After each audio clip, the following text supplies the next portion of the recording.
মা, তোমার কি মাথা ব্যথা করছে? আমি কি তোমার মাথাটা টিপে দিব? স্বপ্নের মতো থাকবি, আমাকে অত দরদ দেখাতে আসবি না। আচ্ছা মা, আমি একটু খেলতে যাই। তুই খেলতে যাবি না মরতে যাবি তাতে আমার কি? মার মনে হয় মাথা ব্যথা করছে, যাই আমি সত্য ডাক্তার এখান থেকে ওষুধটা নিয়ে আসি। ইস, কি ব্যাপার, মেয়েটা এখানে পড়ে গেল, যাই একটু দেখি তো। আরে সোনা, তুমি একা একা কোথায় যাচ্ছিলে? আমার বাড়ি বড়রামপুর। আমি মায়ের জন্য ওষুধ কিনতে যাচ্ছিলাম, হঠাৎ করে মাথা ঘুরে পড়ে গেছি। আচ্ছা সোনা, বাড়িতে তোমার মায়ের নাম্বারটা একটু দাও তো, ফোন করি। হ্যালো, আপনার মেয়ে মাথা ঘুরে রাস্তায় পড়ে গিয়েছে। মাথা ঘুরে পড়েই তো গিয়েছে, মারা তো যায়নি। চলো তোমাকে বাড়িতে দিয়ে আসি। আরে আপনি এই মেয়েটাকে কেন এখানে নিয়ে আসলেন? মরে যেতে দিতেন।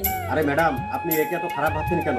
এ তো আপনার জন্য ওষুধ আনতে গিয়েছিল, তখনই তোর মাথা ঘুরিয়ে রাস্তায় পড়ে গিয়েছিল।